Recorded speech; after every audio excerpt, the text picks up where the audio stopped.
Okay, first question. In IEMT, is is it important the speed of the finger or the eye movements? I read an experiment with the EMDR movement where the faster the eye movement got better results than slower eye movement. Well, okay. What I have found in my experience, remember, this is just my experience. I have no clinical research on this.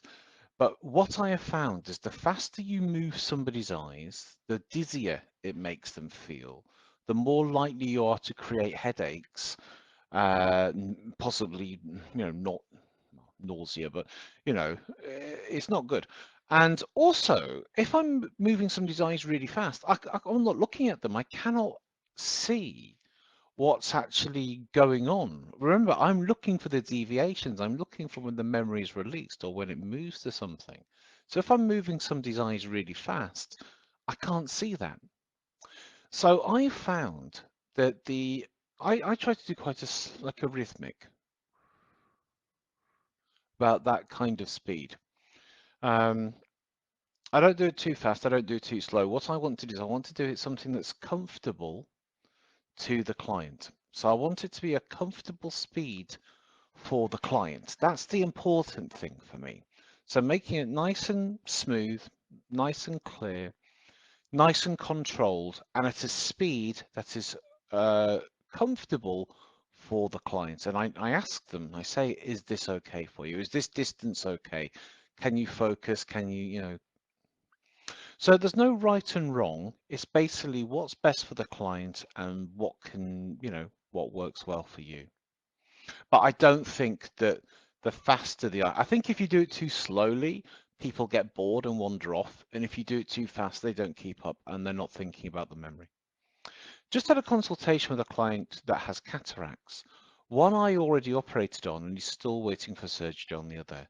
He can see and move his eyes around. I assume it's okay. IMT should still work fine. Yeah, IMT is not based on sight. It's based on the stimulation of the muscles around the eye.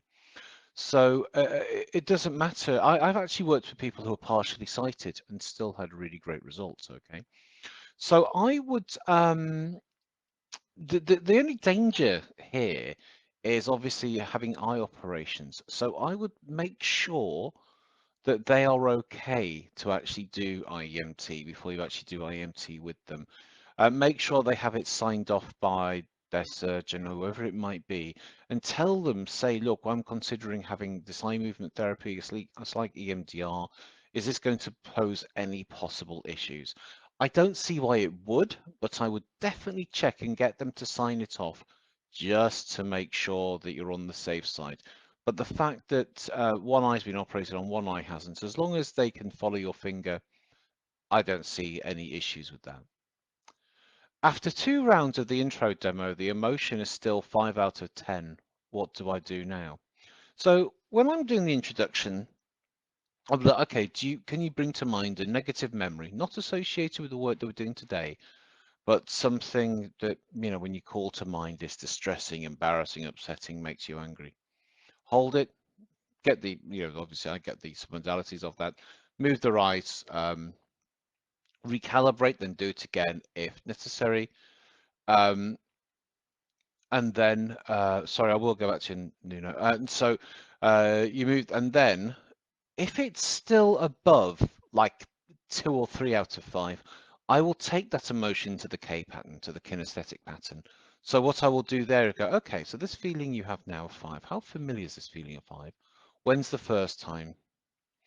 Okay, so I would actually take the feeling that you have after a couple of rounds of eye movements on the introductory pattern and then move that into the K pattern. Nuno asks, do you slow the speed when you notice the jumps in the eyes to force the eyes to go smooth all the way?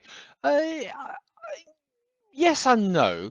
I don't necessarily slow the speed, but the thing is, you've got to make sure that you're getting to all the corners.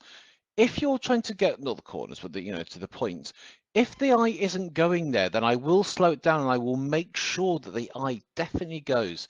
When you get the client's eyes to go to the areas that there is resistance, that's generally where you're going to create the change. Yeah, I always say with IEMT, if in doubt, slow things down. Just slow it down and make sure you get the full range of the eye movement. How do I get my... Oh, right, okay. Oh, sorry, can IEMT be used in conjunction with CBT? I think so. I'm not trained in CBT, so I can't give you a definitive answer. So what you have is, with IEMT, you have a big selection of tools. With CBT, you have a big selection of tools. So I'm pretty sure those two can be merged in some kind of way. I don't know the processes for CBT. I know a lot of people who do CBT. So I cannot give you specific examples, but the thing is, IEMT is a suite of what, 8 tools and different ways of working with people, so I'm sure in fact, if you do CBT and have used IEMT, please comment below and say what your experience was or it has been. I know a lot of people who do counseling and traditional speaking therapy, talking therapy, use a lot of IEMT in their work.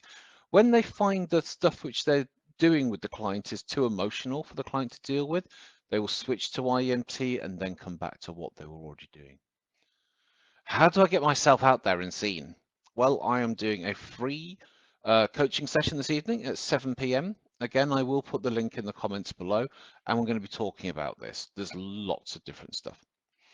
My client is a 23-year-old woman. When she was much younger, she underwent EMDR therapy. She's still struggling significant with fear of failure. She reports when she receives critical feedback during an evaluation, she immediately goes into panic and thinks, I did badly. In the first session, we worked on the memories related to failure. In the second session, I focused on the identity belief, I am not good enough, and I applied the IME self-view protocol. I applied the IME self-view protocol 3 times, and there was only a small shift in age perception from 15 to 20 years old, and from 17 to 19 years old. And how old was it? 23? 23. Oh, that's not too far off. What stood out for me is that she has difficult accessing memories during the sessions. The feeling is familiar to her, but unable to access any specific memories. What would you advise me to do next? And there's also an additional thing here. One additional point, she does report a small change in daily life following the sessions. Recently, when she was not feeling emotionally well, normally this would trigger thoughts such as I have to do well and what is wrong, what if it goes wrong, accompanied by a strong sense of self-imposed pressure. This time, however, she noticed a different internal response. It can happen that I'm not having a good day. If it goes wrong, then it goes wrong. Then well, that's a massive step, surely. So let's look at what's going on here. So this woman has a fear of failure. Is it a fear of failure? Okay. I know this sounds wrong, but harsh, but this could be because she's not good at doing something.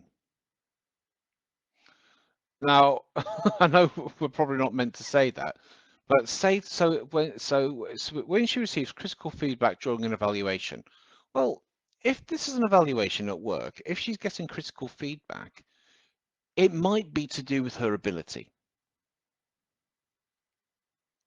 So that's not necessarily a therapeutic thing, is it? It's to do with how good she is at her job, and if she's not very good at her job, that's not a therapeutic intervention. That's a productivity. That's a training thing rather than a therapeutic thing. Um, the thing is, if you're this is this has probably got to do more with patterns of chronicity and identity than it has to do with memory. I'm not good enough. I applied the IME self you. You don't even. If somebody comes to me and says, I am not good enough. Okay, where is this eye? How old is this eye? What's going on around this eye? I've got some compression gloves. I would work on that. I don't know. The thing is, if she isn't very good at getting to memories and stuff, IMT might not be the best thing for her. I think it might be more to do with training needs than therapeutic needs, which isn't probably what you want to hear, but it probably would be better. She gets in panic. Right, so she gets in panic. What do you advise me to do next? I don't know, because she gets in panic. I would look at teaching her some ball throwing skills. Sorry, some ball throwing skills. If you check out Andy Austin's anxiety ball throwing skills, that would possibly benefit her if she gets into panic that she can't escape from. Now, if she's not good at accessing emotions and memories, the thing which I would say is, okay, when's the first time you can remember somebody else feeling this way? I'm guessing this is probably a learnt behavior by witnessing it from other people, and it's usually a primary caregiver, as in parent or guardian. So what probably happens is that they are watching somebody else not being able to deal with something, and now they've learned how to do that. So I always ask the thing is, if something feels familiar, they have felt it before.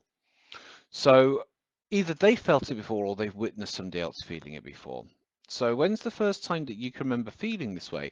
What people will often do, they'll try to keep it context specific. So they'll try to think, when was the first time that I felt this way at work or whatever it might be? I would get them to really focus in on the emotion, get the kinesthetic feeling of that emotion, and just go back. And if they can't go to the first time, go to an earlier time. Now go even earlier and even earlier than that. If people go into panic as well, it's also worth checking lifestyle factors. What's their sleep like? Do they drink alcohol? Do they do recreational drugs? Um, do they eat well? Do they drink a lot of alcohol? Do they drink a lot of caffeine? The people who I found who have a lot of anxiety and go into panic and stuff are generally not kind of taking that better care of themselves. And so therefore they are more likely to get into these panic kind of modes. How much exercise are they getting? So sometimes it's not a therapeutic intervention that's needed, it's more to look at their actual lifestyle. And again, if they're getting negative feedback at work, what's wrong? Why are they not performing at work? So I would kind of explore the other stuff. So sometimes it is the problem isn't the problem. She gets into panic, and then what happens? Then what happens? Let me just actually read your question again, if there's any more I can add to it. But there has been quite a big development so far. So sometimes people just take a bit longer. You know, you've already created quite a big change so far. Um, I would say sort of stick with it, but investigate the other areas of their life, as in their lifestyle. And I don't really sort of do breathing techniques, but if you can teach them to even do eye movements in the present, so when they are feeling really panicky, get them to start to move their eyes around, you know, in the actual manner that we do at the time. But I think you have already made some good progress with her so far. I think it's a her. Just think there's any other questions. Um, so yeah, I just report back to see sort of how she is. But the thing is, if I'm in a work appraisal and if I get negative feedback from my boss, yeah, that's a negative thing because it's something which I've not done properly. So it's more of a productivity and ability-based issue rather than a therapeutic-based issue. You can just say to her, why do you get negative feedback? Why aren't you better at your job? Oh, it's because I'm an imposter, and you might start to get some stuff out of that you can actually work with. See, confidence usually comes from competency. And if she's not competent in her job, then yes, she is likely to go into panic and we get this whole imposter syndrome, being found out, not being able to do the thing. Okay? So that's where I would focus. That's where I'd probably take my focus from there. Also, are there any other relationships she has that she holds, her boss or parents, whatever it might be, that's causing her to feel and react and respond in this manner? Okay, guys. Well, I hopefully that has been of some help. If anybody's got any other questions, please do put them now, or any sort of follow-ons from what I've already put. Let me just see if there's any other comments. She gets in panic. That also could be a metaphors of movement type thing. she gets in panic. Well, what is panic, you know?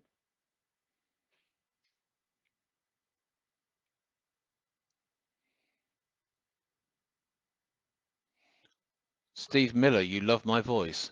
Easy, Tiger. Steve Miller, I believe that is it Fat Families is coming back? I believe so. I think I've seen your posts. Any other questions we have?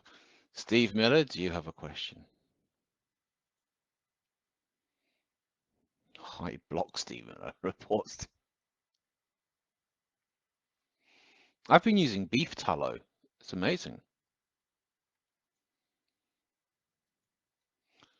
Okay, I don't think we have any further questions. I'll get this put up onto Instagram, Facebook, all that other kind of stuff. I will see you all later on to do the marketing stuff. And we're going to be looking. Okay, she gets in panic when she gets negative feedback. Well, then she has to be better at a job.